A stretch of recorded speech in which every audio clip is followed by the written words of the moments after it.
This is a relay project. Real Talk starts right now. Here's Ryan Jesperson.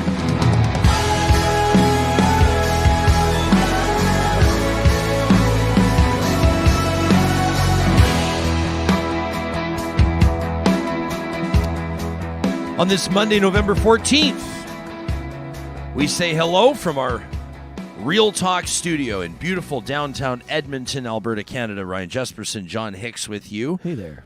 How was your weekend, pal? It was pretty good. Yours? Yeah, not too bad. Did a little, did some on ice coaching. I'm the assistant coach for the little guys hockey team. And you're all in. All in, man. It's very exciting. He absolutely loves it, and he's got a great crew there. Yeah. And so we had some fun, a couple of days of that, but it's a practice and a game every weekend. Practice and a game every weekend. Yeah.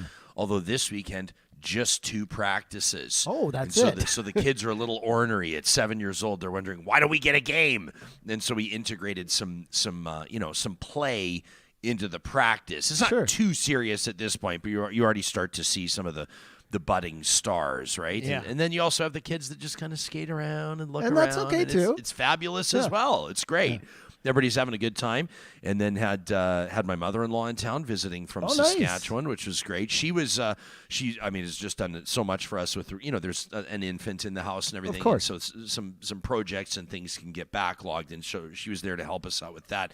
She was one of the thousands of people that quite frankly, got screwed over by the WestJet snafu last week. Oh, really? You remember this? Like yeah. with their catastrophic failure of their software, whatever it was, with a whole bunch of flights canceled and people being shuffled around and things like that. And so she ended up, long story short, taking a bus to get to us from Saskatchewan to Alberta, and then she'll be flying back home today. But that's because my father-in-law, her intrepid partner, spent literally hours on the phone, and I was sitting there wondering. They're very they're sort of like give the benefit of the doubt type people. Okay. They're always like, well, yeah, I mean, it was inconvenient, but it was probably worse for other people. I think I'm the same way. You are the same way. Because I'm I told you this kind of not a fear of flying, but just a little more anxious. When I was 18 to 25, I could drink a tea and fall asleep for the 4-hour flight to Toronto, and now I'm like,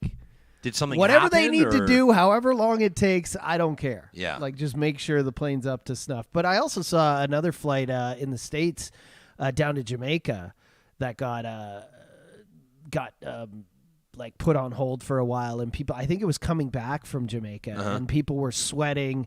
And it was an hour and a half, and some people were passing out and vomiting. What, on the flight? Yeah, because it was so hot inside, and then they decided to just cancel the flight because people were just so... Really? Yeah. Everybody's talking about this Dallas disaster. Oh, absolutely gosh. horrible. I was like, I mean, here we are talking about it. I was like, I don't know if we're going to talk about this on the show. We can talk about it. Made the executive decision not to show the video. No. The video is all over the internet. You can see it. Several videos. Very scary. I mean, from all different vantage points, because these are people... filming on their phones. These are just members of the general public that are attending this air show in Dallas. The reason I'm not showing it is just because it's been confirmed that there were 6 fatalities as a result. 6 people lost their lives, and I have mixed feelings. Well, I don't have mixed feelings. I have pretty strong feelings about showing videos where people die. I just don't know that. But I digress. That's not the main point. Just a horrific tragedy. Vintage World War II aircraft. If people haven't heard the story, a B-17. It's called a Flying Fortress bomber. Yeah. Hit, like, sort of almost T-bone in a way, like a plane called a P-63, smaller plane. A King Cobra fighter plane. Yeah, World War II era fighter plane with a single pilot in it. It's estimated at this point, investigators believe that there were 5 people on board the B-17, but a mid-air collision, and people are, investigators trying to make sense of how this would happen. I've been doing some reading. I don't know anything about aviation. Me either. I've been doing some reading, and they're saying that there was a maneuver that would have been sort of essentially prohibited in air shows and in formation flying and things like that. But the P-63 crashes into the B-17. Kind of cut off the tail of the larger plane. Yeah. And I was reading about it. So whatever maneuver he was doing, he was kind of coming in at an angle where he wouldn't have been able to see below his nose. Yes. So he didn't even know, as he was pulling up, he wouldn't have been able to see down, which is where he kind of struck the other plane. Yeah. Broadsided this big B-17, and of course it was 90. I mean, not even. It was like a second, and then those two, obviously both aircraft go down, and people just. What do you say if you witness something like that? Don't even think it's real at first. People were in such shock. You can tell in the videos. Yeah. I saw one of the videos, and you can hear this child's voice. He goes, "Is that supposed to happen?" Mm-hmm. You sort of think of all these people witnessed that, and it's obviously a horrific tragedy. People take all kinds of things from these types of conversations. Should there be air shows? Should we be doing these types of things? Crashes at air shows are relatively rare. Mm-hmm. When it comes to public spectator events outdoors, air shows are obviously very popular. People get to get up close and personal with these aircraft and sort of see the magnificence of them in person. And then when something horrific happens like this, a complete accident, people start having those conversations. The city of Dallas mourning, and I think people around the world can understand just how absolutely terrible that is, where something goes from marvelous and wonderful and exciting to just pure tragedy in a split second. So it always sounds trite to say our thoughts are with the people in Dallas, our thoughts are with these families, but that is, of course, the case. You can let us know your thoughts on that to talk at ryanjesperson.com. I've attended air shows. I love air shows. I think they're amazing. I think that I'm just so fascinated by aircraft and the talented people that design them and that engineer them and that fly them. And something like this happens and you realize how it impacts an entire community. Charles Adler is going to be joining us in just under a half hour's time. And between now and then, we're really excited to be checking in with, well, quite frankly, she's a rock star in the world of climate science. Dr. Katharine Hayhoe is going to be joining us in 60 seconds from now, live from Sharm el-Sheikh, where she is she's speaking, she's moderating, she's guesting at COP27 at the UN Climate Change Conference. These conversations are presented by our sponsors, which includes the team at McBain Camera. They wanted to let you know, first of all, you can check out McBainCamera.com right now to check out all of their hot deals. And now's the time of year where people are going to be looking for that perfect gift to place underneath the tree. Why not snap, print, and share fun photos instantly with Fujifilm's Instax Mini 11 camera? It's a one-touch selfie button. John, I know you'd love that, the selfie button. And it's got automatic exposure, which means that you're going to take perfect selfies every single time. The Mini 11, what a great stocking stuffer. It's $99.99 right now at McBain with 2 packs of Instax Mini Film on sale for just $18.99. 24-hour delivery available within Edmonton, as well as in-store pickup at all 6 locations. You can visit McBainCamera.com today to see a full list of Fujifilm Black Friday deals. And the instant prints. The instant prints are so cool. So this is huge right now. And I didn't get it till someone explained to me this weekend, but kids, teens are really into prints because they didn't grow up with them. You know how we grew up with prints? It's that kind of vintage magic to it. It's got a retro thing to it. They're not used to it. Everything's on their phone. Everything's in their hands. So prints are like this magical thing. You know what I see people doing at things like holiday parties, Christmas parties, weddings, anniversary parties. They put cameras like this just out on tables. People can take photos and take the prints with them. Put them on the wall. Yeah. Why not buy 5 or 6 of these things at McBainCamera.com? That's our new ad read. Don't buy 1, buy 6. Buy 5, and then Dr. Katharine Hayhoe is going to come on and talk about sustainability and responsible consumerism. And hey, it's a big week for our friends at Friesen Brothers. Why? Because on November 17th, just a few days from right now, Charlie, their sourdough starter, turns 7. That's right, it's Charlie's birthday. Thanks to Charlie, their craft bakers create a huge variety of bakery products, from bread and buns to all kinds of sweet treats. I'm always raving about their sourdough cinnamon buns. You can check out more about their sourdough starter Charlie at friesen.com/Charlie.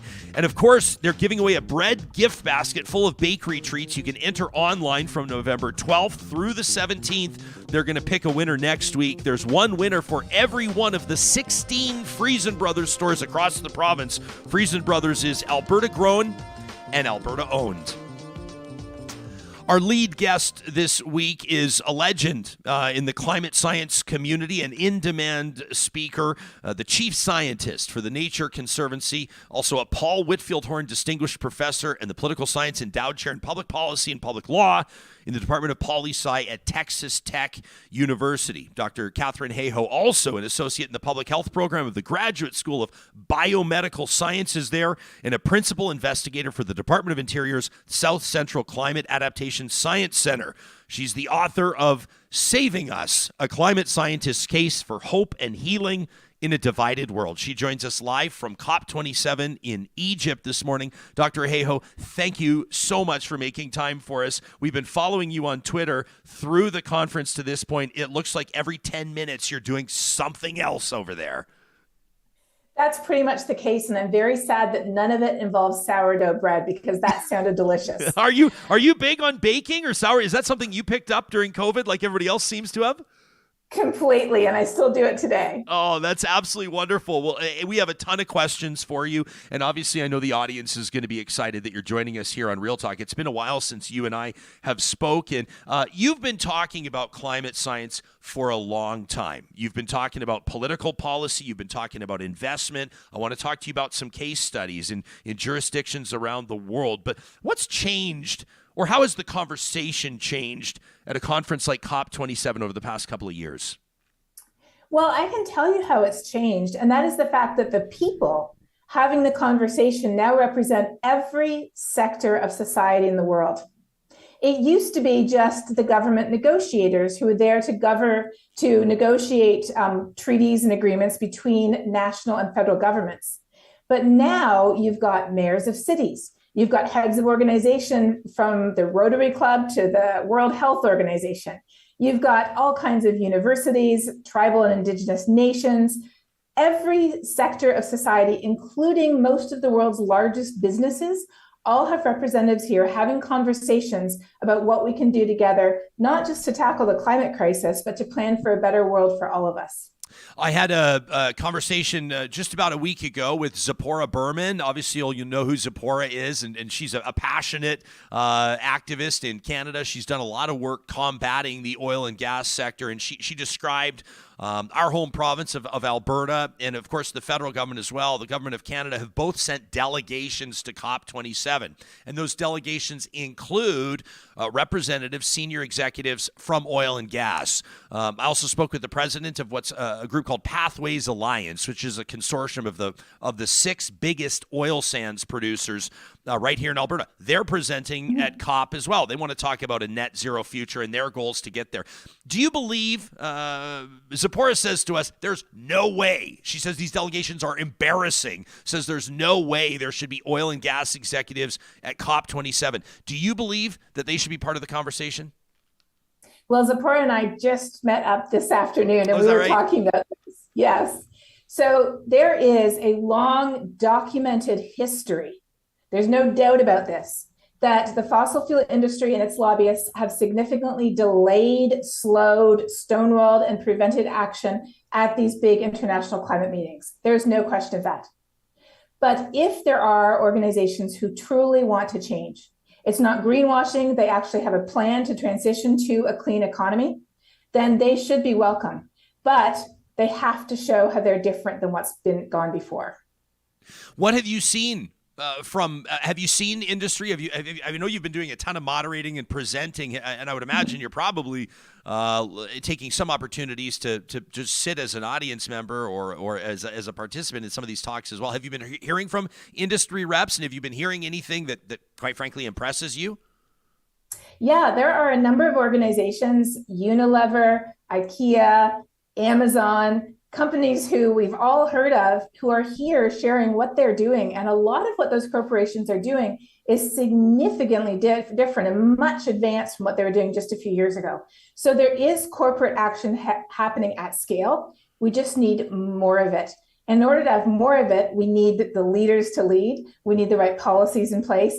And we need each of us to be using our voices to advocate for change as consumers, as people who use their products, where we invest our money, and even where we work, where we study, where we worship, where we play. Every single one of us is part of a circle bigger than ourselves. And when you see change happening at some of these companies, you know why it's happening?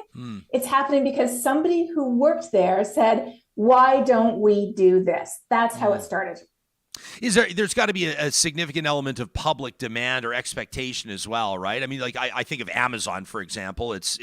I mean, I don't know whether it's literally the biggest company in the world, but it's sure up there with Apple and some of the others. What's going on with Amazon in particular? I'm putting you on the spot here, but what caught your eye or what impressed you, if anything, with what Amazon's doing? Sure. Well, for example, they are investing a huge amount of their money, which they have a lot of, in electric delivery vehicles. And what that means is they're going to bring down the price of those vehicles for everyone, because once you're mass producing things, they get a lot cheaper. Not only that, but they're specifically looking for which cities have the worst air pollution. And because a lot of that air pollution comes from burning fossil fuels. In fact, fossil fuel burning is responsible for air pollution that kills 10 million people per year prematurely. So Amazon is looking to identify, for example, neighborhoods that are most polluted, and that's where they would prioritize rolling out these electric vehicles. And that just makes a lot of sense for many reasons, including climate. In your opinion, does it have to make financial sense? Does it have to make bottom line sense for big corporations to take action on climate change? Have you seen a track record of that? There's no profit on a dead planet. So the bottom line is, if we don't fix this thing, human civilization as we know it, especially our supply chains and our economy, that is what is at risk. That's what's on the chopping block. So certainly I support win-win-win solutions. I always look for and bring up solutions like investing in nature and green infrastructure and climate smart farming to produce more food, to make our cities safer, and to take up carbon too. But the bottom line is this: whoever we are, wherever we are, we're already being affected, and that's why we need climate action for all of us. It is not about saving the planet. As the cover of my book shows, it is quite literally about saving us. Yeah, I'm looking forward to, in a couple of minutes, I want to ask you about hope and healing in a divided world. We spend so much time talking about that, not always in the context of climate change. Sometimes it's politics, sometimes it's public discourse, but it's where we're at right now. I want to ask you about this panel that you moderated just a couple of days ago, I think, as mentioned, on behalf of you and your team at the Nature Conservancy. You spoke with experts here from, was it Grenada, Bangladesh, Arizona, and Kenya, talking about actions that are already happening in those jurisdictions. Can you take us into a couple of case studies that really made an impression on you? Oh my goodness, yes. When you hear firsthand from people who are in frontline communities who are already being impacted by climate change, but also what they're doing to help make their people more resilient, how can you not support that type of climate action? And there's a photo of our panel right there. So for example, in the island of Grenada, the problem that they have is that their droughts are getting more intense, but so too are their heavy rainfall events. And when those heavy rains come up the mountain, they sweep a lot of nutrients and a lot of agricultural waste all the way down into the ocean where it affects fisheries. So they're having a mountain to coastline initiative to help promote sustainable regenerative farming uphill so that you don't have all that waste washing down the rivers, polluting the coastlines that the fishermen depend on for their fish. But there's only so much that we can do in terms of building adaptation and resilience if we don't cut our carbon emissions. We have three choices. We have to reduce our emissions, we have to adapt or prepare for the changes that are already here today, or the only third option is suffering. And we know that the faster we cut our carbon emissions, the better off we'll all be. I recommend people subscribe if they're not already subscribed to your email, Talking Climate with Katharine Hayhoe. And you referenced something that if I know you at all, I know that you're gonna find some way for us to find some optimistic perspective on this. But I think a bit of a gut punch, right? You reference it in your most recent email. This new study published Thursday in Nature Climate Change found that it's inevitable that the world will exceed 1.5 degrees of global warming. And I know that the United Nations and other groups have obviously stated that the goal of limiting warming to 1.5 degrees is extremely important. Now that we know that it's inevitable that that's going to be exceeded, it's going to change people's mindset, alter people's mindsets to a certain degree. How are you processing that? Well, that is exactly why last year I joined Nature United, as we call it in Canada, or the Nature Conservancy, as we call it in the other 79 countries that we work in around the world. That's why I joined them as their chief scientist, because they work on nature, how we can work with nature to pull carbon out of the atmosphere where we have too much of it, and put it back in our soils and our ecosystems where we want it. So the only way that we can meet 1.5 degrees now is by massively investing in nature, as well as efficiency and clean energy, of course.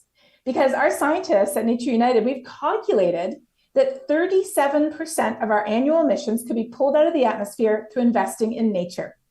Not only tree planting, that's probably the first thing we think of, but restoring, conserving, and stewarding our coastlines to protect us from storms, our grasslands to put carbon in the soil, our forests to provide habitat, and for Canada, our biggest potential is actually in agriculture. Climate-smart agriculture offers the biggest way for us to draw down our carbon emissions, put them in the soil, benefit farmers, save money, and tackle climate change too.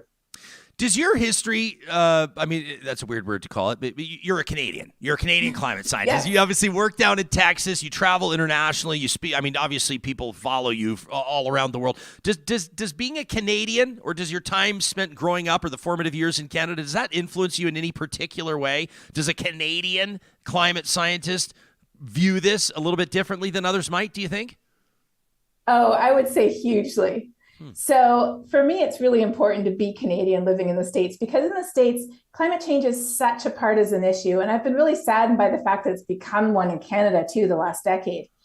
But a thermometer, I should say, it's not blue or red or green or orange. It tells you the same number no matter how you vote. And a wildfire doesn't knock on the door of your house and say, excuse me, are you Democrat or Republican, or are you Liberal, Conservative, or NDP, before it burns down your house. And so really recognizing that we're all part of this world, and the fact that, you know, I'm from Toronto, I grew up in an incredible multicultural city. The world came to us in Toronto, but now on behalf of the world, we have to fix this thing, because we have a reputation for welcoming the world to Canada. But even our great country is not enough to hold the refugees that unchecked climate change will bring. Are there've got to be, I mean, conversations over at COP27 centering around politics and policy and international investment, and how much of this do you believe? I think that there are cynics around something like COP27. I mean, and listen, I don't want to even characterize this real talker, this viewer that she's checking us out live on YouTube. I'm not calling Erica a cynic, because I think Erica makes a fair point even about COP27. She says, I read that there were over 400 private jets that arrived for COP27. Says, I get that these discussions are important, but like, couldn't they do online meetings, or at the very least fly commercial? I mean, there are people that are cynical about the entire exercise. What would you say to Erica? Well, first of all, I'd say I'm with you, Erica. I flew EasyJet to get here. There was no private jet involved in my transportation.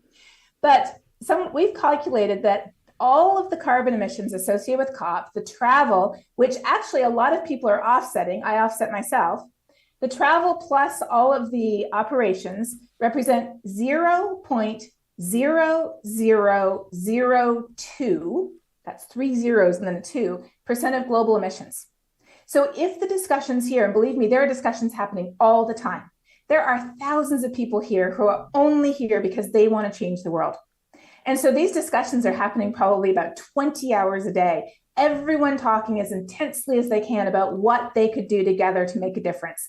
If those conversations lead to emission reductions that are any greater than 0.0002% of global emissions, it's a win. And believe me, I have already heard of things that are doing far more than that.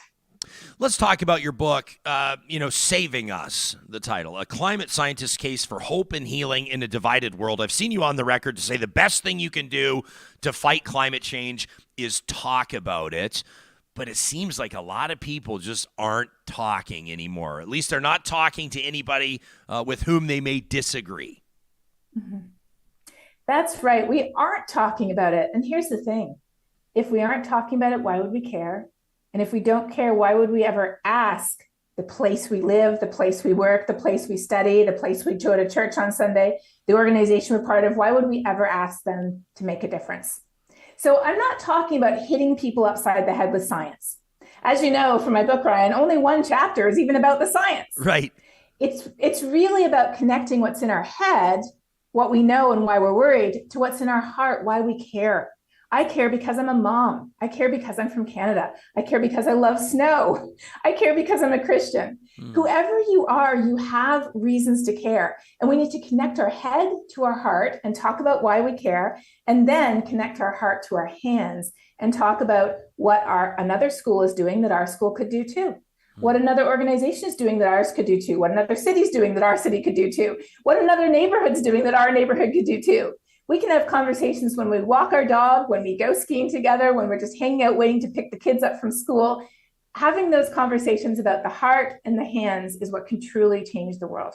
You referenced your belief system, your framework. I mean, it would be your entire essence, right? As an evangelical Christian, it informs your perspective on virtually everything in life. That's the tradition under which I grew up as well. You and I have spoken about this several years ago. I know you've talked about it a million times, but I know that there are new audience members, some that may be meeting you, so to speak, for the very first time right now. How does your perspective as an evangelical Christian inform your work as a climate scientist and ultimately the big picture views that you have around planet Earth? Well, I was actually planning to be an astrophysicist when I was studying physics and astronomy at U of T. And I needed an extra class to finish my degree. So there was a new class on climate change. I thought, well, that looks interesting. Why not take it? So I did. And that completely changed my perspective on this issue. Up until then, I knew that climate change was real. I learned about it in grade 10 geography class, but I figured it was an issue that environmentalists cared about and environmentalists would work on, and they would eventually fix it, and the rest of us would wish them well and watch their documentaries, is the way I thought about it. You know, David Suzuki's on it. He's got it. He'll take care of it. Sure. But when I took, and certainly he's done his best, which is a lot. But what I learned in that class is that climate change is not only an environmental issue. It is a food issue, a water issue, a poverty issue, a health issue. And most of all, it affects the poorest people, whether it's people living on the street in Vancouver or Halifax, or small subsistence farmers in sub-Saharan Africa. It affects them more than anyone else, and that is not fair. As a Christian, I believe that we are to be recognized by our love for others. That's literally the words of Jesus.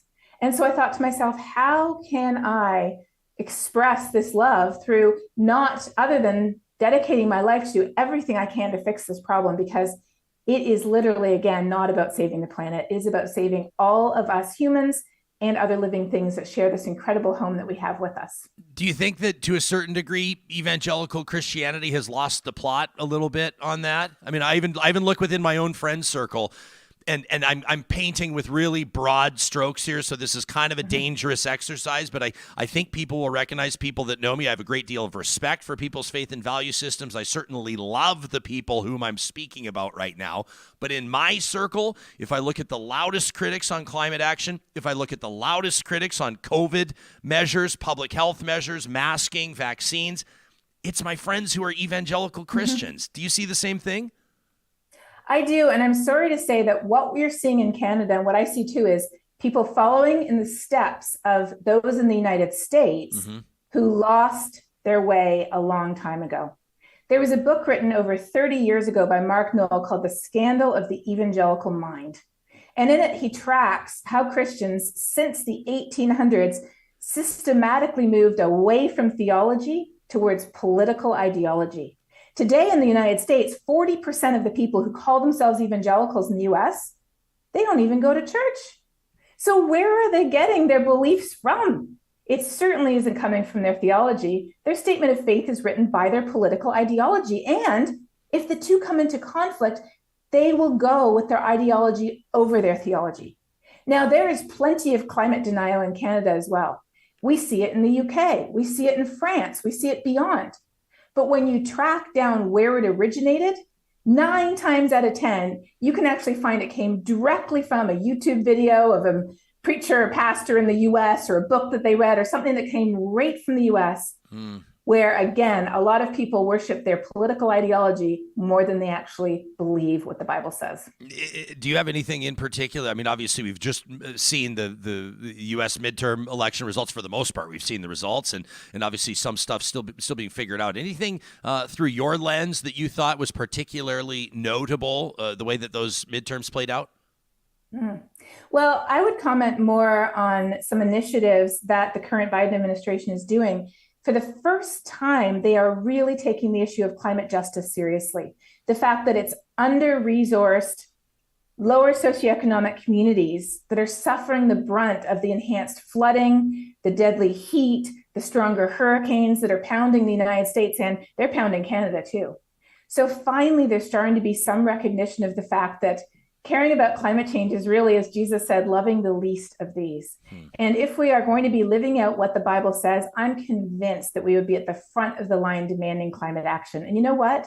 There's a lot of Christians right here at COP who are here because of their faith, including the heads of the World Evangelical Alliance, who I represent as climate ambassador, cardinals and bishops representing the Catholic Church, leaders in the Orthodox Church, as well as leaders from most other major world religions. They're all here because living out their faith demands climate action. Absolutely. We've got to let you go because your schedule is super tight. We're grateful you made time for us, Doctor. When we have someone, if I can say, of your caliber on this show, I always ask them to leave us with a charge, to leave us with an assignment. And you've spoken about, you talk about doing an inventory of yourself, that every person can find at least one reason why they should care about climate change. Can you give us an assignment to walk with this week? I love that. I definitely will. So, who are you? What do you love? Where do you love? Who do you love? For example, you might be a gardener. You might be a member of a Rotary Club. You might really enjoy hiking or birding. You might be a foodie or somebody who loves good wine or chocolate. You might like beach vacations or snow. You might be a parent or a grandparent, an aunt or an uncle. Whoever you are, you're the perfect person to care about climate change, and you're the perfect person to talk to other people who share that with you, to share how, because you might be an ant or a winter sports enthusiast or a gardener, this is why you care about climate change. And if they're the same, that makes them the perfect person to care too. Dr. Katharine Hayhoe, every single time I have a chance to chat with you, I consider it to be a great honor. I encourage the audience of this program to check out and order your new book. Buy it wherever you love to buy great books. Saving Us, a climate scientist's case for hope and healing in a divided world. Enjoy the rest of the time at COP27, if enjoy is the right word to use, and we'll continue to follow you online. Thank you, Ryan. You got it. Dr. Katharine Hayhoe, like brilliant, right? Not just a brilliant scientist, but the way she communicates. Amazing guest. Amazing guest. Incredible guest. And I know that this podcast is going to be of great interest to a lot of people. If you liked what you just heard, we're not shy. We're going to ask you to smash like. We're going to ask you to hit subscribe. We're going to ask you to share the content with anybody that you know would love to hear that. Tanya says, what a great guest with a wise perspective. Yeah, people very much agree. People often think religion and science don't intersect, and evangelicals can, you automatically think climate denier. But everyone's worried about the planet right now. Every single person. Well, if you're not, most people. Well, if you're not, what's wrong with you? Yeah, yeah. And I get it. And I understand that that's sensitive ground to tread. To start to start suggesting. And I'm not suggesting that if you're a Bible believer that you do not believe in the science of climate change, or if you're an evangelical Christian that you don't care about your fellow human beings through the course of a pandemic. But it can tend. But I'm also not going to ignore what I see around me. I'm also not going to ignore in my circle who the majority of people that were ignoring public health measures on things like limits on gatherings and that. Like, I'm not going to ignore who they were, and Goes hand in hand. they can own that. That's a fact. That's a choice that they're making. I've just thought it was quite ironic if you look at the bedrock upon which that faith is built, and I think that she laid it out quite accurately and with great intuition. The two perspectives are at odds with one another. The whole idea of love your neighbor, the idea of the golden rule, the idea of putting others before yourself, it appears to have been lost. I want to talk about the return of when Charles Adler joins us. I want to talk about the potential return of mask mandates. Officials in Ontario are talking about it. Yeah, in other jurisdictions. I mean, classrooms, Johnny, are like half empty right now. I know. I talk about hockey practice this weekend. Like, half the kids are gone, and it's not because they're on Christmas vacation. It's because they're sick. We have the team chat in this app, and all the parents are, Johnny's got the sniffles, Susie's not feeling great, and so these respiratory illnesses a big deal. So people are talking about the return of mask mandates. Well, other people are flipping out over that. right? Our freedoms. I mean, there's a particular Canadian gold medal figure skater over the weekend. It's, she's turned herself into a real piece of work, Jamie Soleil has. And talking about how this is compromising our freedoms and how they'll never return to mandates. It's like, man, like thousands of people are getting sick again. Like, at what point do we have to acknowledge the fact of the matter there, It's right? very stressful. A lot of anxiety on the planet. My wife says every day, she says the same line, the world's going to hell in a handbag. I said, my grandparents used to say that all the time. Yeah. But no matter what God you believe in, you must believe that deity, that entity, whoever's up there, is not happy with what we're doing to the paradise they created for us. I mean, we're destroying it in more ways than one. I appreciate this from Michael, who says, I really enjoyed that interview. It's good to see faith and climate change discussed together. That's not a very common thing to see happen. Michael, I agree with you. And we want to establish a reputation here on this show that if conversations like that are going to happen, ones that can be a little bit uncomfortable at times, that they're going to happen here.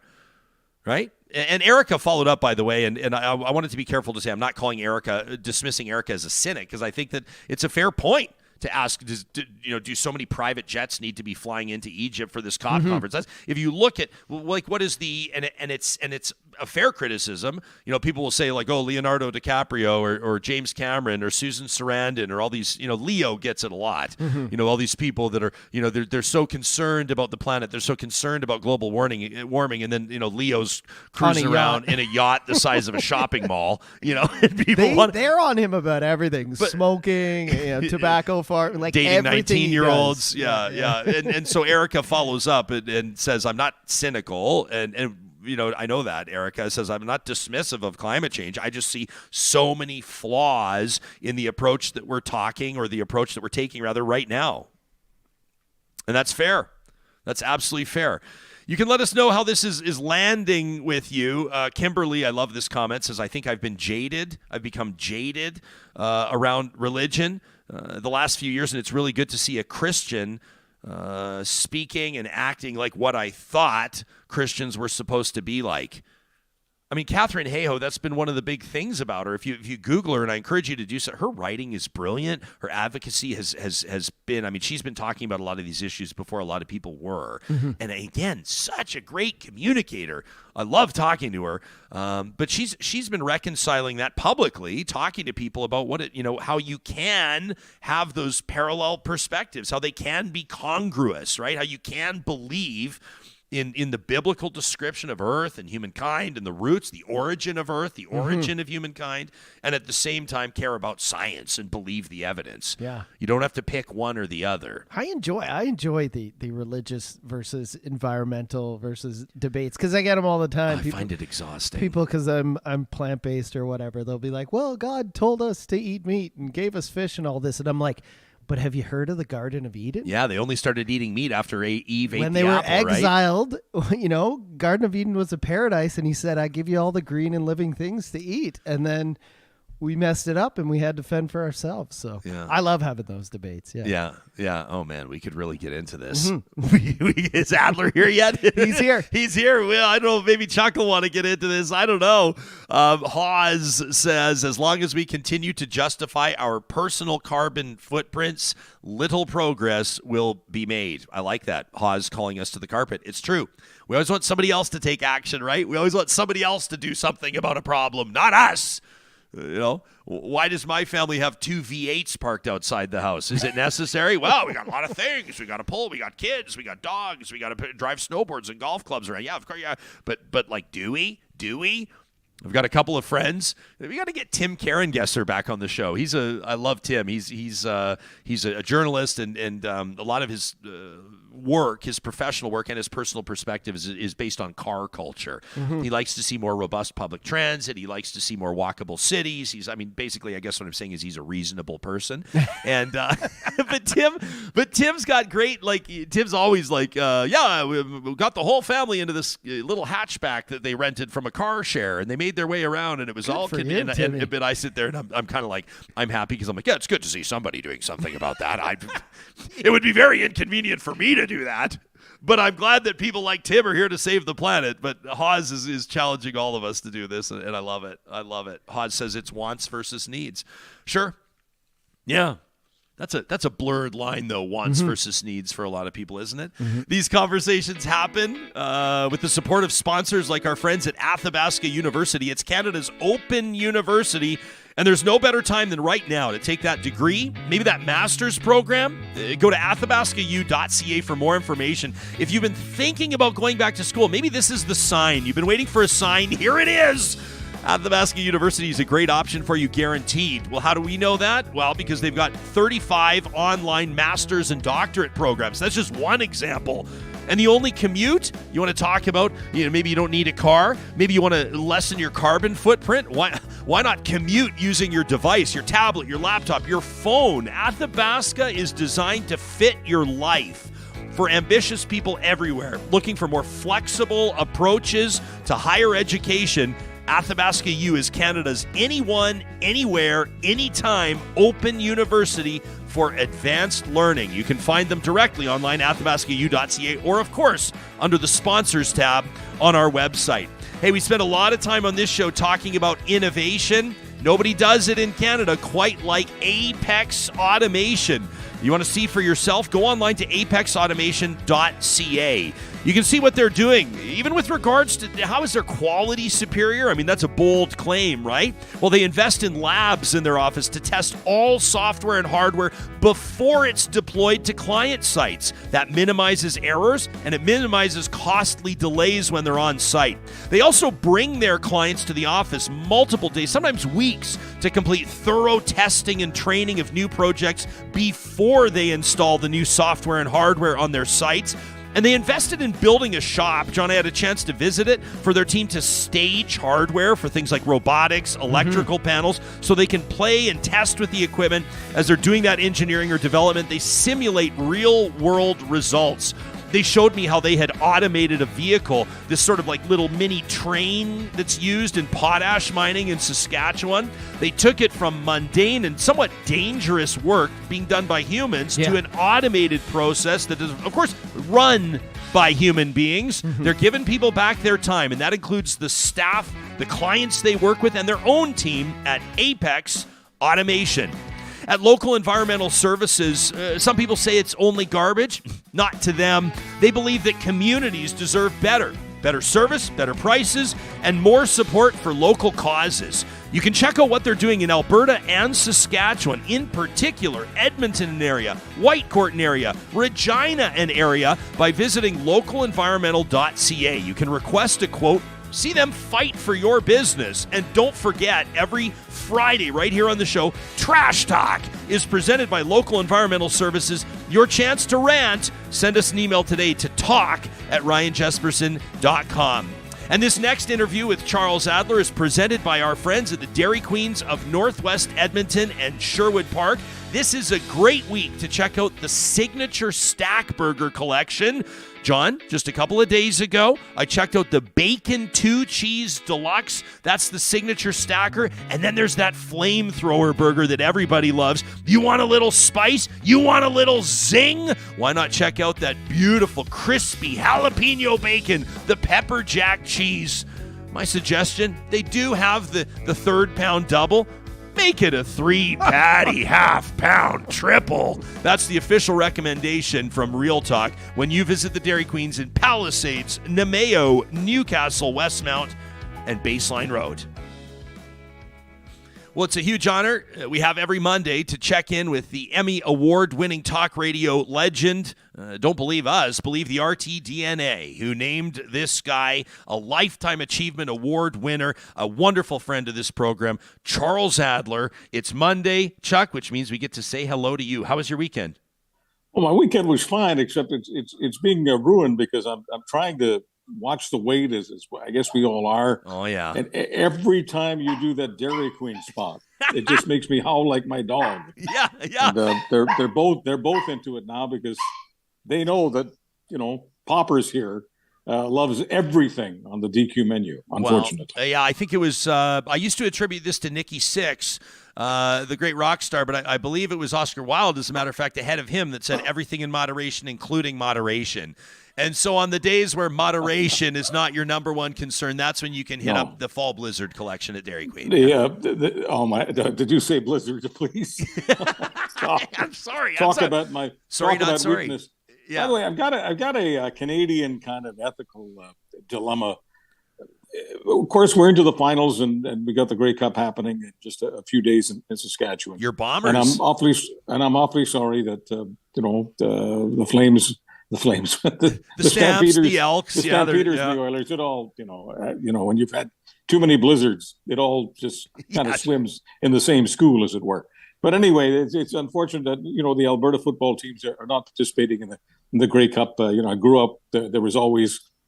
Generally, it was Edmonton. There was always a team from Alberta in the West in the Grey Cup, and of course the Western Final was often two Alberta teams. So it just that part seems a little odd, but that's not my ethical issue. My ethical issue is what happens when I'm watching a so-called important game, and I just know that if I just hit that magic little box called a clicker, I can watch an important NFL game.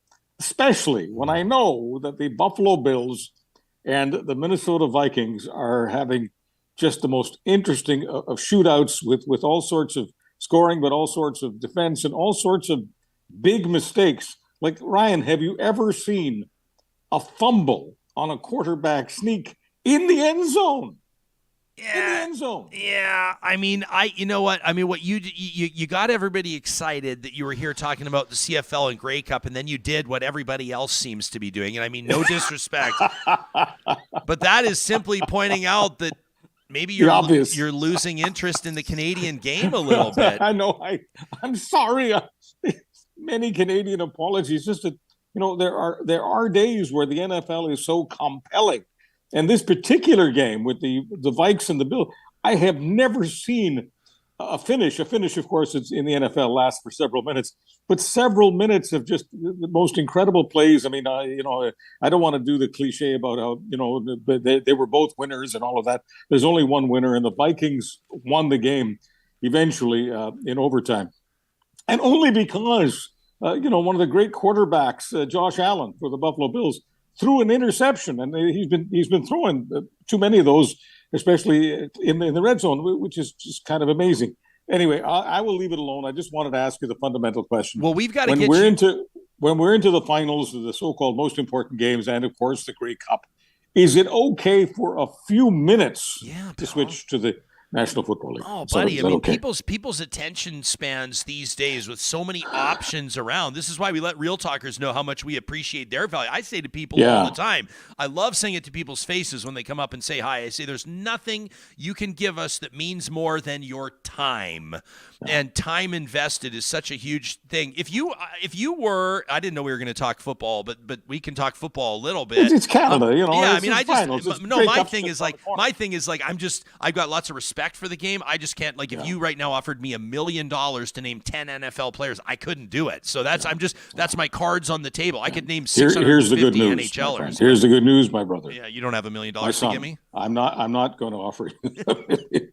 Who's that good news? That's not good news I for only me. offer $1 million when it comes to helping an animal charity. But that's a whole different ball game, as it were. Look, everybody these days is just wondering about attention spans, and I just want to say one thing to your sponsors. Every sponsor, of course, I don't care whether you're sponsoring TV, radio, podcast, whatever. You're always worried about people, clicking off and going somewhere else. Yeah. And when Ryan Jesperson is doing a commercial, honest to God, sometimes the commercials, and I'm not knocking the content of the show, but sometimes the best content on the show is the commercials, not just because of the product, not just because of the content of what it is that you're talking about specifically with respect, but the enthusiasm that you offer. And so it's absolutely clear that you don't just put sponsors on because they help pay the bills. You put sponsors on because you really want them to succeed. Mm-hmm. And I want them to succeed. I'm not just talking about Dairy Queen. I'm talking about all of them. And I just want to say this to the sponsors. As somebody who's been to more than a few rodeos over the years, many sponsors want to get their money's worth. With Ryan Jesperson, you never have to worry about that because nobody is more enthusiastic about helping you achieve your objectives, your business goals, than my son, Ryan. And on the graves of my grandparents, I did not pay Charles to say that. We did not plan on talking about this. It's a sincere comment, and I appreciate it. Let me ask you about the CFL real quick, and then we'll move on. Sure. If you were, and you can't ignore this, it's been an issue for franchises across the country, except for maybe the Riders and maybe the Bombers. But, I mean, back-to-back Grey Cups also doesn't hurt if you're Winnipeg. But the game has been dying on the vine a little bit, and they've been taking steps. They're trying to make it more family-friendly. I see it in Edmonton, making tickets free for kids under 12 and having student nights and bringing back alumni, and they're trying everything. They tried a fantasy pool. People are trying to, increase betting options on the CFL. But what would you do to save the game? I've seen some people suggest that the CFL may have missed a boat by not affiliating with the NFL when opportunities have presented in past. Others would insist that would be a terrible mistake for the Canadian brand. Where would you start to see another generation of interest surge in Canada's football game? I hate to, offer what will appear like a knee-jerk, progressive, politically correct answer. For so many years, I made fun of that crowd. so I don't want to pretend that that's the girl that I brought to the dance. But I'm just looking at basic marketing, and once again, whether it's radio, TV, in this case, football. In Central and Eastern Canada, the CFL has done a piss-poor job of becoming more diverse. And so their major competitor there isn't the NFL. Major competitor there is soccer. And I just don't think they do enough to promote diversity. I don't think they do enough to affiliate themselves with schools, elementary schools, middle schools, high schools. And basically, anybody's love of a particular game begins when they're very, very young, generally when they're 7, 8, 9, 10. If you don't get them when they're young, and in this case, if you don't get them when they're young and diverse, which is what the majority is beginning to be in some of the cities in Central and Eastern Canada, if you don't go after the so-called diverse crowd, and one day we'll stop using the word, they're just Canadians like everybody else, obviously. Yeah. But I'm just saying that someday I'm dreaming that we won't have to do all of this hyphenization to make the point. I think that the CFL is missing the boat in Central and Eastern Canada, specifically in the greater Toronto area. There are not enough young people excited about football.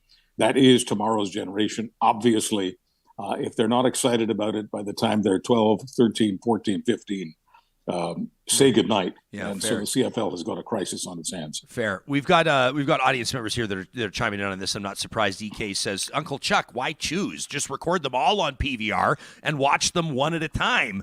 I love this one. Who says, where was this? Daniel says football. I was watching Formula One. There you go. Yeah. I know so many more people. Boy, has F1 done an amazing job of marketing itself through these series was it on Netflix, John? I think it was that Formula One series, Drive to Survive. Yeah. Man, is that ever good marketing. Unbelievable. And how about this from Justin? I love this. We talk about having uncomfortable conversations. We talking about the world of sports as a metaphor for other things. Justin says, speaking of sports, I'm having a hard time deciding whether I can support FIFA and Qatar during the World Cup this year, knowing the forced labor that was used to make those stadiums and the corruptness of the organization itself. People seem to say this stuff about the Olympics as well. I mean, there's kind of the human rights implications. You look at some of the host countries, Russia, China, but yet people continue to show up. Is that something that's ever on your radar when choosing what you'll watch or what you'll support? Yeah. Here's my problem. When I do a deep dive into who makes the clothes that I wear, how the food was prepared, where the food came from, and how the animals were treated. When I go into every single aspect, the leather in my vehicle, I mean, there is almost nothing that I interact with that hasn't been the product of some sort of abuse. And I don't mean to be overly negative about this, and I'm not suggesting that people don't do deep dives into where things come from and how things really are. I'm simply saying that if you overthink everything you do and everything you interact with, you are going to think of yourself as just a goddamn ugly, exploitive human piece of trash. And while all of these things matter, I just don't want people to lose sight of the fact that there is an aspect of humanity which clearly has made great contributions to this planet and to humanity itself and even to animals. And so while all of these things need to be taken seriously, the idea, if I just sit out FIFA, I'm being a wonderful human being because of aspects of what world soccer is about and what FIFA is about. I think I'm making a big mistake. It's very, very easy to get hooked on self-righteousness, and I guess this would be one way to do it, sit out FIFA. But I think it's a great game. Chuck, you can go pick up the dogs and bring them in. Bring them in. It's fine. Then they'll chill out. Johnny, I think his dog disagrees with his animal. His dog disagrees with his opinions. I started. Well, this is what happens. Unfortunately, I have two, but one in particular, very, very smart dog. Oh, that's Odell right there. Odell, and she's the one that is a bit sensitive to my conversation. What breed is Odell? Odell is a beaver, and it's spelled B-I-E-W-E-R. That's B-I-E-W-E-R. Terrier. She's a toy terrier. She's not even 5 pounds when she's wet. It doesn't matter though. Terriers don't mess around. Like their origins, I mean, they differ by breeds, but terriers are like fierce rat hunters back in the day, right? Like they do not mess around at all. And to be brutally honest about that, there is a chinchilla next door. I'm not talking about the neighbors. I'm talking about like behind a particular door, right where Odell is. And every time the chinchilla makes a sound, Odell, the rat killer, as it were, starts to. Is it your chinchilla? Yes. I have two terriers and a chinchilla. Is that okay? Does that also violate some kind of political norm? No, I keep learned hearing from people who used to listen to the radio show. I learned something new about you every day. Well, they're always telling me, these people who listen to the radio show, people don't understand that radio is so much theater of the mind, and so many impressions that you make might be wrong. You just kind of assume that the guy you're riding shotgun with in your truck or your car, whatever, is exactly like you. And I'm not exactly like anybody else. I mean, I love you to Ryan. I love your family, but I'm not like every member of your family. There's aspects of me that are a little different. And that's the way it goes. This is sometimes of being a Canadian. Sometimes people say, how can that person call himself a Canadian? What kind of a ridiculous question is that? Yeah. You're entitled to have all sorts of ideas, and you're entitled to have various tastes, and you can still be Canadian. To me, that's what Canada's about. Canada's about this, to me, the greatest country in the world, where it doesn't matter where you come from. It doesn't matter whether you worship or what you worship or whatever, who you worship. As long as you pay attention to certain basic rules, like here comes the plug, public health rules. Oh, geez. As long as you pay attention to certain rules, as far as I'm concerned, you're welcome. Well, by the way, this conversation about public health, whether it's in Alberta or elsewhere, is getting worse. And the contempt the two sides have, and I will confess, that I am developing a contempt for the other side, because like a lot of people, I just say to myself, how much evidence do you need? And when the hell will you stop reading the Alex Jones script? But it is getting worse. And as I say, one of the reasons it's getting worse is because the two sides are becoming less and less tolerant of the other's position. Yeah. I want to, before we get into this, and this is what you and I wanted to talk about today, I want to let people know that there's a content warning here, and that we're going to be discussing to a certain degree sexual assault. And I know that for a lot of people it'd be troubling, and I saw evidence of that over the weekend when former darling, Canada's gold medal champion Jamie Salé, the figure skater, essentially, Johnny, can we call up these two tweets that she sent out this weekend? Number one, she starts talking about Remembrance Day, which obviously was going to piss a lot of people off, and I've seen it described as mocking veterans or the sacrifice of veterans. But Jamie Salé over the weekend, if you start complying again with masks and segregation papers, then you have already forgotten Remembrance Day, says the gold medalist. Those who fought and died for your freedom would be hanging their head in shame. I've got a lot to say about this, but she says they didn't fight a war for you to bend a knee to the government and be a slave. So her comment on people that headed halfway around the world to face artillery and try to avoid landmines, to benefit other people, to save other people, to preserve the freedom of other people. She's now got a hot take on it. And then here's the tweet I'm talking about, and this is what Charles really pissed people off. Jamie Salé tweeting over the weekend, there's a word for sticking something in someone using coercion, threats, or bribery. Vaccine coercion is medical rape. Obviously, people are furious about this one. I used to consider Jamie Slay a friend. I've spoken with her many times. She's obviously completely lost the plot. Now, people are saying, and people are going to be critical, I guarantee that we're even talking about this. They're going to be critical that I've amplified her tweets. They're going to be critical that we're not just blocking her and moving on. Jamie Slay used to be beloved. She was one of the most popular athletes in Canadian history. Her and David Pelletier denied the gold medal, everybody remembers, and then awarded the gold medal when the corruption of the judges was exposed. How are you wrapping your mind around this, and what's the proper way to address it? Jamie, you need a dog. I mean, you need some entity that will give you unconditional love. I don't mean to play psychiatrist or psychologist, but there's something that you're missing.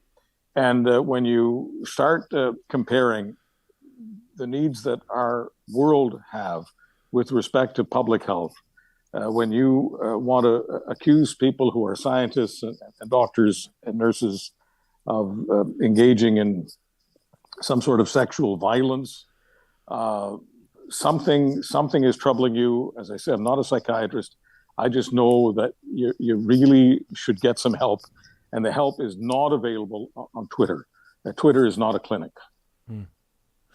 John, I feel like you got something to say here. We're just overlooking, like, speaking for the dead is bad enough. It's just seems ridiculous. And on Remembrance Day, yeah. And the idea of like comparing vaccine mandates or comparing masking to sexual assault, to rape, is just like at what point in the quiet of your, she tweeted the other day, and I pay attention to it because I can't help myself and because I've known her personally, but talking about how like her friends have abandoned her and everybody's this, and it's like, at what point in the quiet moments when you're by yourself are you not like are you not questioning the wisdom or just the absolute lack of humanity? I mean, like, talk to one sexual assault survivor, talk to just one about the almost permanent impact of that violation, and then to invoke that in some way to try to get likes or to try to attract people to your new event with Theo Fleury. Like, what are these now, like Canada's new scientists, Jamie Slay and Theo Fleury? Like, what the hell is going on right now? I don't know. And I don't really actually, Charles, have a hot take on it.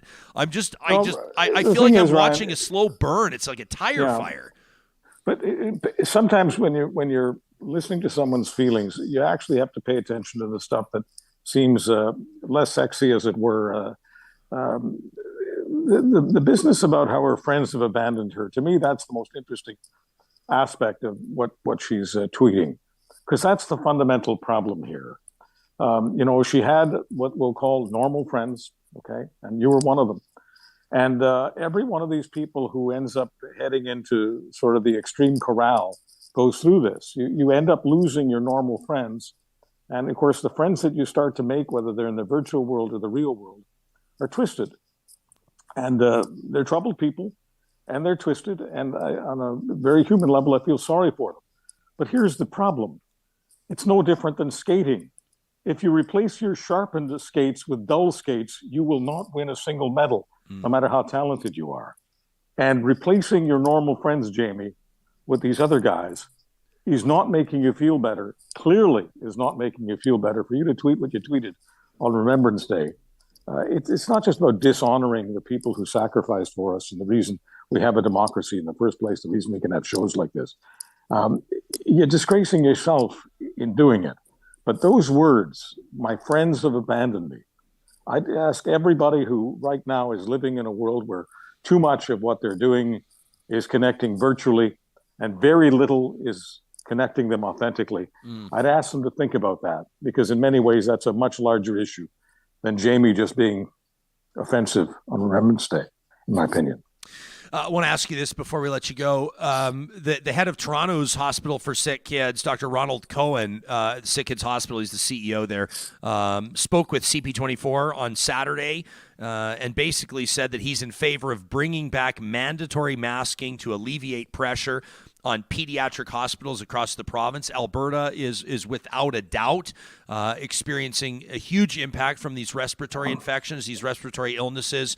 Edmonton's Public School Board, as an example, just last week, Charles noted that they saw almost 15,000 cases, absences from classrooms, representing about 14% of the population there in classrooms, and those numbers are only rising. People across the country are starting to debate in coffee shops and online, and then, of course, in boardrooms it'll happen as well, whether or not it's time to bring back mandatory masking in time for, obviously, a very busy holiday season.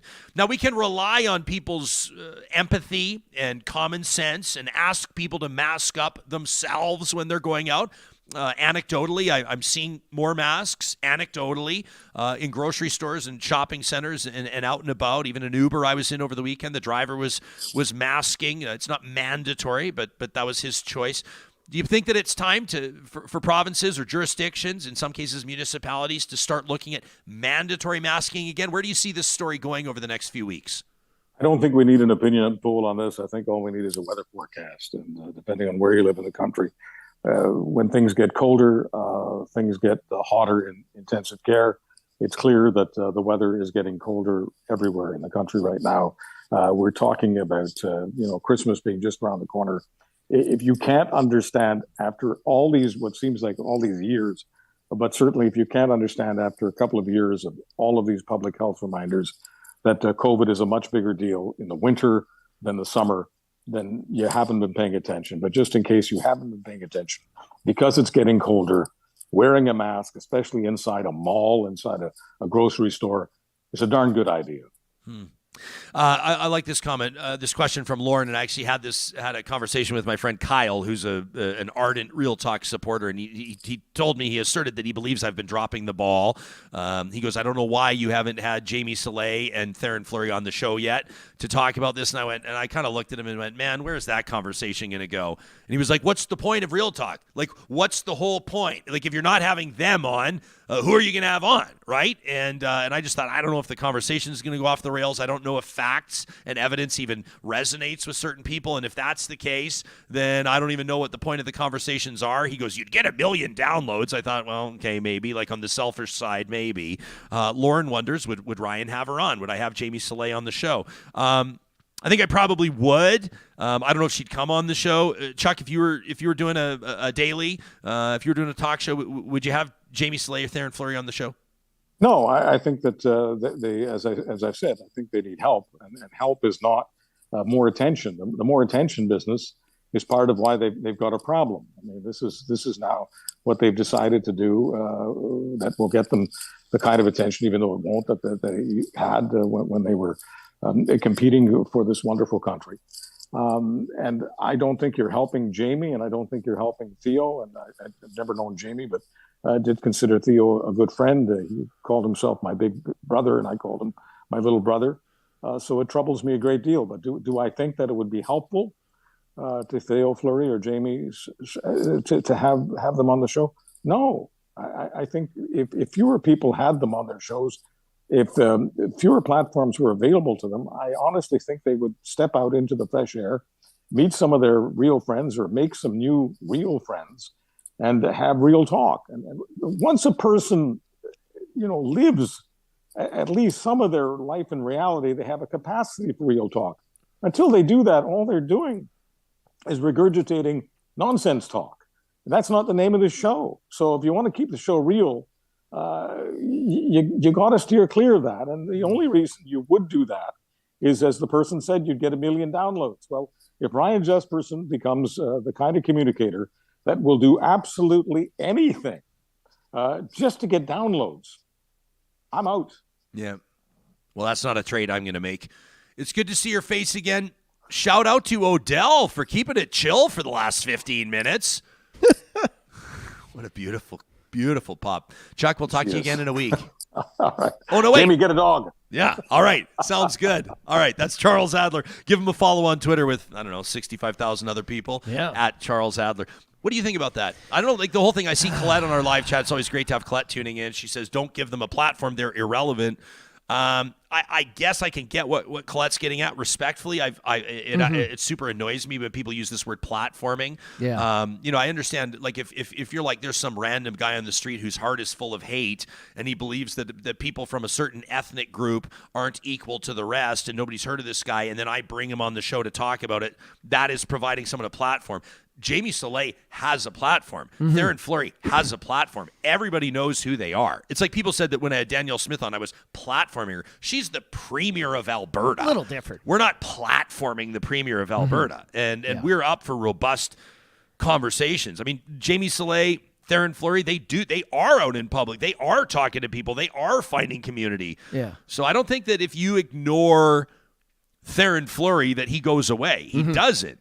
And so I have conflicting feelings. I have mixed feelings about this. I tend to agree with you too that like it wouldn't be a constructive conversation. It would be a lot of misleading facts, things like that. Like I have a friend online who, he's posting about myocarditis from the vaccine and things like that, and I want to get into it with him, but I know it's just going to be futile. It's just not going to lead anywhere. Yeah. I mean, the vaccine stuff is the stuff that pisses me off the most because, my mom, 40 years almost, she worked in health. She was the head health nurse at Durham College in Ontario, the youngest one actually to ever get the job.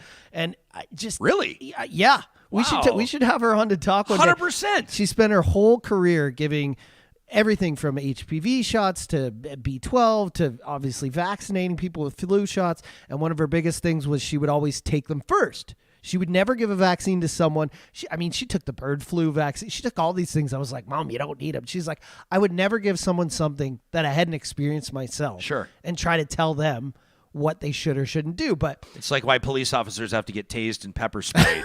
Oh my gosh.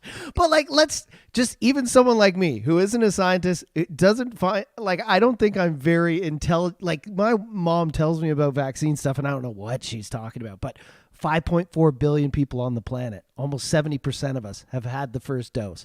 60% of us have had 3. If you gave that many people a vaccine and the amount of things that have happened, adverse effects are so small. Yeah. If you gave that many people a peanut, more people would have a reaction. A glass of milk, more people would have a reaction. Yeah. It's just the numbers are there, and I see what Theo and Jamie say, and I just think you would get into a shouting match with them, and it wouldn't go anywhere good. But I'm of many minds on this. I think that some there's compelling television and there's compelling interviews that happen when things do turn into a vigorous and robust debate. But shouting matches, I don't know. I appreciate this comment from Kimberly, who says the only way I would give him a platform or welcome him to the show is if there were experts to counter their perspective. Which Kimberly, it takes like a round table might make sense because you would have someone to reel them in. But then you wouldn't. But then they, and let me also say, I'm sitting here speaking on behalf of people. I don't mean to speak. I don't have the authority to speak on behalf of any of these people that we're talking about. They have their own perspectives, obviously. But there is this personality in our hometown of Edmonton, this guy that's sort of become this Instagram sensation to a certain degree, and he describes himself as a mental wealth coach. Oh, I know exactly. You know who I'm talking about, right? Don't say the name. There's no free advertising on this show. I don't want to, but I've listened to him on podcasts because I feel like, okay, what's the deal with this guy? I want to hear what he has to say. And when I listen to him, I feel like his perspective comes from a lot of his upbringing, things he's been through. Yeah, but he's not an expert. But that's the point. You can't take a straight one lane on facts and science because you experienced life a different way. So I say to this guy, like, I don't know, it was like a year and a half ago or whatever, during his rise to stardom. And a lot of people were really critical and remain really critical about a lot of the things he was saying. And I saw people asking you to have him on. Yeah, for sure. I mean, demanding that I have him on. He was demanding that I have him on. He started tagging me in his videos, like, Jesperson won't have me on his show. I'm like, number one, who the fuck do you think you are? We just had the Prime Minister on, like, have a seat. And number two, you are welcome to come on. I talked to him on the phone. I said, you're welcome to come on, but I said, here's how we're going to do it. It was going to be a round table. I told him, I used the names. I said, it's going to be you. It's going to be Professor Timothy Caulfield from the University of Alberta, Faculty of Health Law and Public Policy, and it's going to be Dr. Shazma Mathani. And we'll have a robust conversation, and you can talk about how you believe that physical fitness and eating vegetables will keep you safe from COVID. And then we'll let the experts chime in. And he says, I don't agree to that. I said, why not? And he says, well, because they're just going to use a bunch of facts and evidence. Actual quote. Yeah. So I said, well, yes, they are going to use a bunch of facts and evidence. Yes, they are. And he wouldn't do the show. And so there you go. Lauren, meantime, though, circles back. Lauren, who asked 10 minutes ago if we'd have Jamie Soleil on, he says she's real, and they walk among us. This is not about sensationalism for ratings, but more about achieving an understanding. I mean, I would love to talk to, and maybe that conversation will happen in private sometime if our paths cross at the grocery store. I mean, you always, you're going to run into people at some point. I know. And I would love to That's ask the the worst question part. of just like, and it's kind of it's a sincere question, but it implies judgment, I'll be honest. But I just want to ask, like, what happened? Like, where did this all go sideways for you? But you have to understand, like, people like Jamie or Theo don't believe that they've gone sideways. They believe that we're the ones that are drinking the Kool-Aid, right? We're the ones that are, participating in and supporting this globalist agenda led by the World Economic Forum. And like people tell them big words and they start to believe it. And then they believe that we are the problem. I think people just get ingrained in their perspective. Like even me as being in the DJ community, I have a lot of these people who were out of work during the pandemic. And that pushed them to this side of the misleading facts about COVID and why they were out of work and stuff like that. And I get that because I was one of the people, too, who was out of work with DJing and stuff like that. Me too, man. A public event host. Everybody. Everyone that's got the hammered, reason this of course. podcast started. But, like, we've just gone so far from that. And I don't understand why people let their perspective turn their minds upside down. It's scary. And now we're in this place where all those people have platforms. I don't think you need to give them any more of a megaphone there, right? Yeah, Tony says it would be like a Jerry Springer episode. Tony says, sorry, RJ, but they would not offer any real discussion. It would be a clown show. Yeah, probably. I mean, everybody knows who Jerry Springer is, though. Is that the road we're going to take this thing? I hope not. We did 515 episodes or so of legit talk, and then we just decided to pursue downloads. Yeah. Yeah. I mean, what happens next time? Just throwing that out there.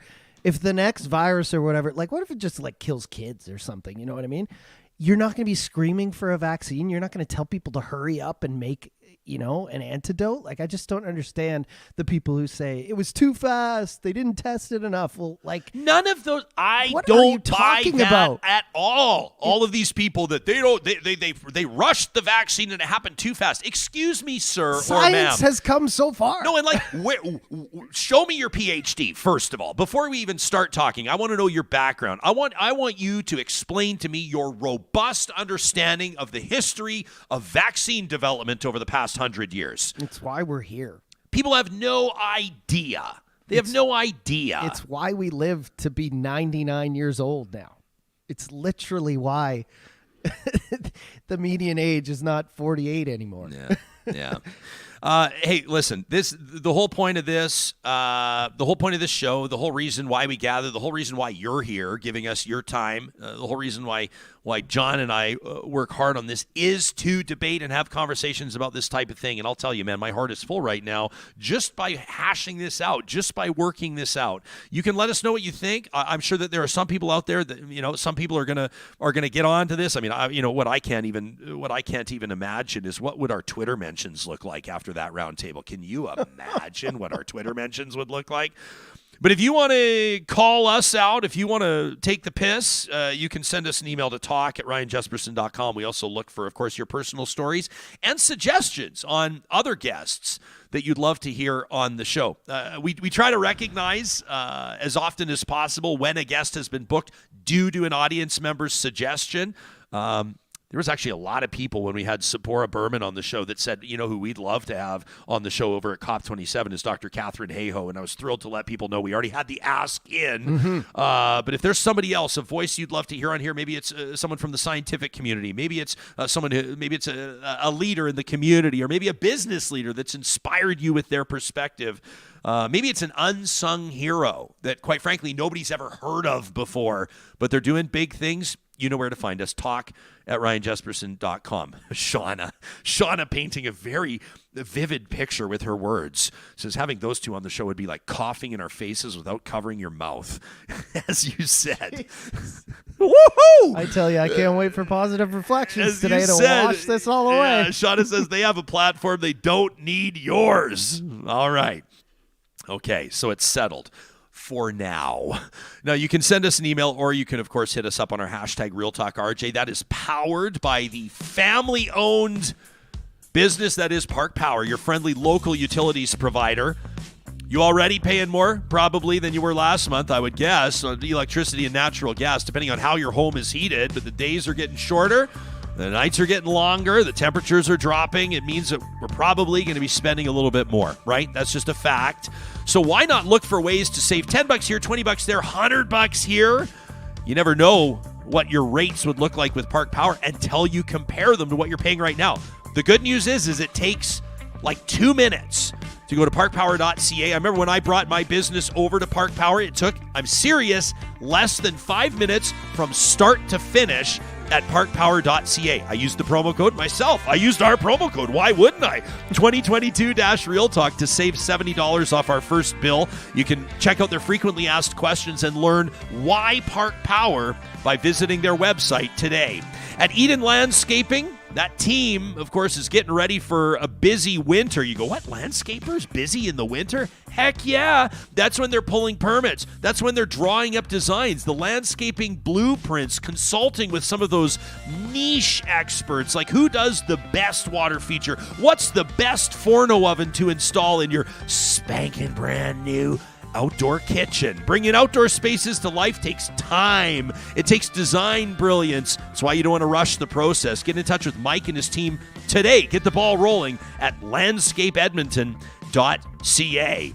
If your winter is going to involve travel, why not do it as safely as possible? Seems like a no-brainer, right? But still, we know there are going to be people out there that are still rolling on summer tires, people that don't have the reliability of four-wheel drive. Nobody does four-wheel drive like Jeep. The Grand Cherokee, North America's most awarded SUV in history. You won't find a better selection than you will at Sherwood and St. Albert Dodge. Also, check out the 2022 Dodge Durango and, of course, the wildly popular Ram 1500 pickup. That's what I'm driving, and I love it. You can shop them online or in person. Let them know that Real Talk sent you.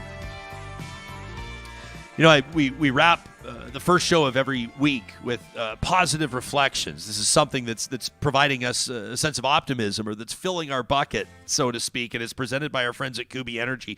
But I thought about rolling hot into it right after the Katharine Hayhoe interview earlier this show, because this is a great news story about protecting our watershed. Presented, as always, by our friends at Kuby Renewable Energy. You can get your free solar quote today at kubyenergy.ca. Scientists say that the humble beaver, yes, the humble beaver, could hold the key to saving our water. Yeah, this is new research that's discovered that dam building skills actually protect rivers threatened by climate change.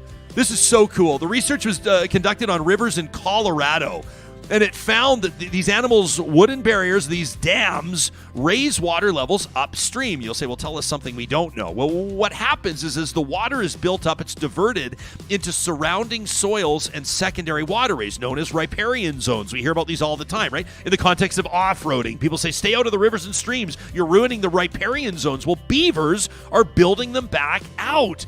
And as water enters the soil acts like a filter, straining out excess nutrients and contaminants before the water re-enters the main channel downstream. And so while extreme weather events like rapid snowmelt or severe storms are impacting water quality in major river systems, not in a good way, as droughts and floods are becoming more frequent, Well, it's also contributing to a resurgence of the beaver population. That means an explosion in dam building as well.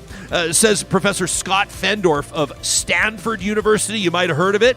As we're getting drier and warmer in mountain watersheds, that leads to water quality degradation. However, the influence of beaver activity on water quality is a positive counter to climate change. How great is this? The study is showing that dams are increasing nitrogen removal by nearly 50%, increasing the pressure of the water flow upstream 10 times over. The decrease in nitrates is increasing oxygen content and quality for aquatic life. So you're saying nature knows what it's doing? Hot damn, John. That's exactly what I'm saying. So the next time you see a beaver dam, the next time you see those telltale signs of beaver activity, the gnawed down stumps, or if you're lucky enough to see one of these magnificent animals in their natural habitats, say thank you for helping save our watersheds. Who knew? You can send us your positive reflection anytime by sending us a quick email. And of course, you can check out kubyenergy.ca for more on how going solar could be less expensive and more beneficial than you think. Coming up later on this week, we're going to be talking about those respiratory infections and illnesses with experts who know what they're talking about. And circle your calendars for 4 days from now, the Real Talk Roundtable presented by Urban Timber will tee up International Men's Day. We're going to talk to 3 fellas who are making big impacts in their communities on some of the issues that matter most. Thanks for making Real Talk part of your Monday. We'll see you tomorrow.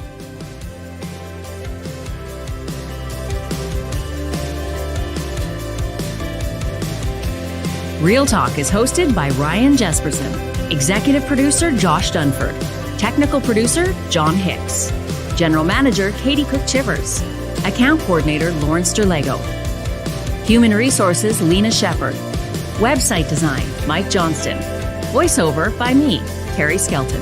Real Talk's editorial board is Supriya Dwivedi, Ahmed Ali, Brandy Morin, Ann Castleman, Corey Hogan, Harman Kandola, Catherine O'Neill, and Chris Henderson. Member Emerita, Julie Rohr. Real Talk is recorded in Edmonton, Alberta on Treaty 6 territory, the traditional and ancestral territory of the Cree, Dene, Blackfoot, Saulteaux, and Nakota Sioux, home to the Métis settlements and the Métis Nation of Alberta. Real Talk is a relay project. For more, check out ryanjesperson.com.